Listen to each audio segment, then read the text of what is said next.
In its final report on the destruction of World Trade Center Building 7, NIST, the National Institute of Standards and Technology, went out of its way to avoid investigating the use of explosives. Their sole rationale for not investigating explosive use was the supposed lack of sufficiently loud sounds. NIST computed what they claimed would be the minimum loudness of an explosion that could sever Column 79 with a single blast. Then they claimed no observers detected explosions as loud as their predictions.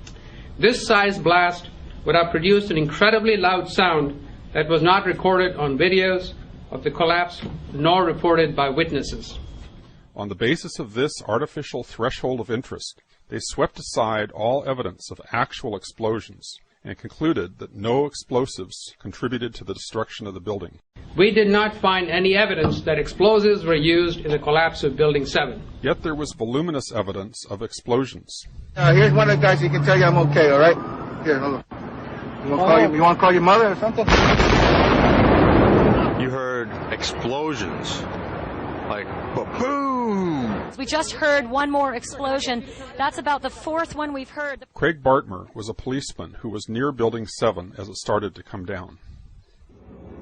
It was nothing I would ever imagine seeing in my life. You know, the thing started peeling in on itself, and I mean, there was an umbrella of crap 7 feet over my head that I just stared at. And somebody grabbed my shoulder, and I started running, and the shit's hitting the ground behind me.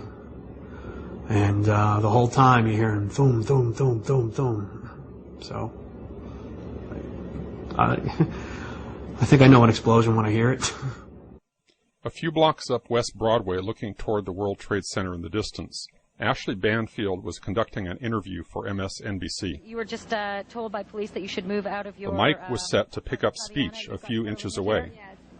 From the involuntary startle response, oh my God, we know explosions are being heard.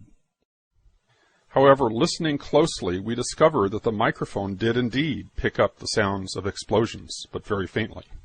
Turn up the volume. Listen for a low rumble in the background. You were just told by police that you should move out of your apartment, Fabiana. Yes. You've got Carolina here? Yes.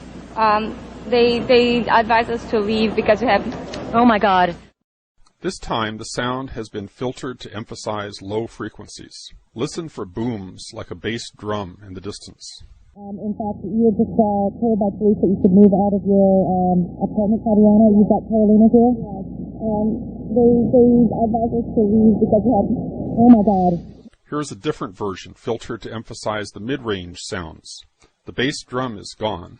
I would describe the blast sound like a train on a bumpy track. You were just told by police that you should move out of your apartment, Fabiana. Yes. You've got Carolina here? Yes.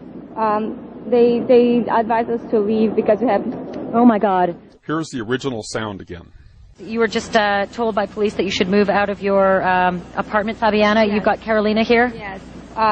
They advised us to leave because we have... Oh my God. Look behind us. Please pan in this way. Please be careful of your baby. This is it. That's the building coming down. Oh my God. Oh my God. Oh my God. No. If you didn't hear the blasts, back up, use earphones, turn up the volume, and listen again. There were 2 blasts, followed by 7 more, regularly spaced, all in 2.5 seconds. Craig Bartmer's testimony may come to mind. The whole time you're hearing boom, boom, boom, boom, boom. I think I know an explosion when I hear it. When we hear the sharp, regular series of sounds in the background, the building has not yet started to fall. When we hear the reporters say, "This is it," this is it, the building has not yet started to fall. The fall of the building corresponds to the crescendo in the crowd response. Here is another street scene with the building in full view. The crowd responds almost immediately as the building starts to fall. This occurs just after the reporter says, "This is it."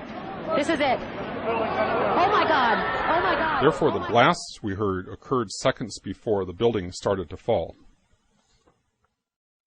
When Ashley Banfield says, "This is it," it is because she has been previously told to expect Building 7 to come down. The brown building, the tall one, is number 7 World Trade Center. I've heard several reports from several different officers now that that is the building that is going to go down next.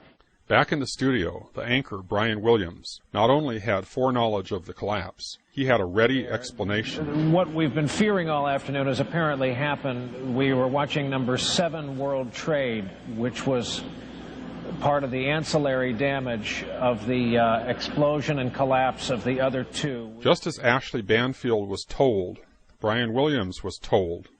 There is indeed evidence that even the top fire officials were told. We are on the phone with New York Fire Department Lieutenant David Restuccio. Lieutenant, where are you right now? I'm at the corner of Northmore Street and Greenwich Street. Can you confirm it was number 7 that just went in?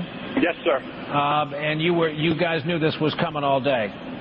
We had heard reports that the building was unstable and that it eventually would either come down on its own or it would be taken down.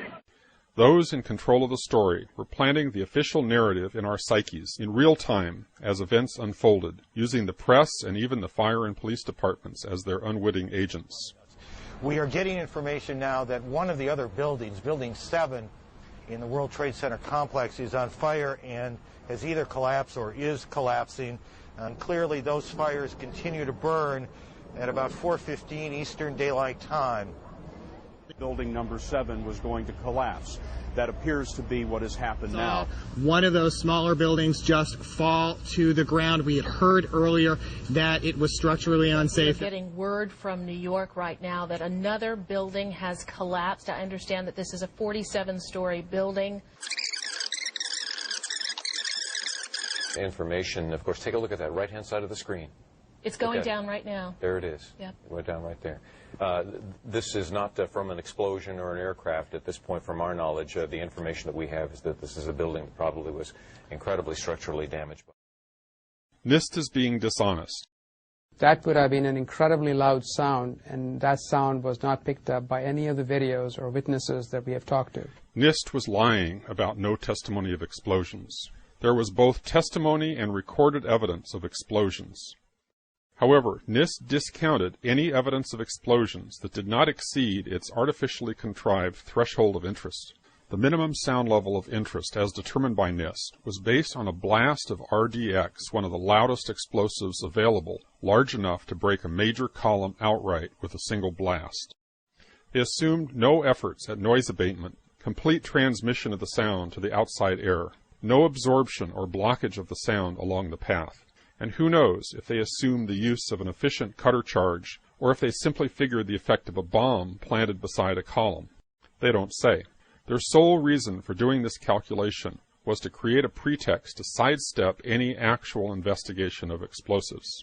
Why would NIST, or anyone else, choose to exclude from its investigation any evidence of any explosions related to the destruction of the building? A reasonable investigator might suspect that explosions could have been used in many different ways. They could break connections rather than cut directly through the largest columns, or use silent incendiaries to weaken the columns. Ruling out RDX does not rule out the one explosive that was most likely used, nanothermite. Nanothermite can be tailored to control the sound level by adjusting the particle size and including additives. Nanothermite might be new to the public at large, but many of the scientists at NIST had expert knowledge of and experience with nanothermite.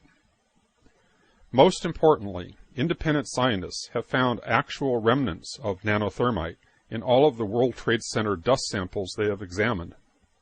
Despite NIST's intimate knowledge of alternate explosives with radically different acoustic properties, they rigged their calculations to predict extremely loud sounds, and then singled out sound level as the sole criterion for what constituted a credible hypothesis. On this basis, they rejected eyewitness testimony, inconvenient recordings, one more explosion. Oh my God. And cleverly sidestepped even looking for explosive residues, evidence that explosives were in fact used to bring down World Trade Center 7. No honest scientific inquiry would ever be conducted in this way.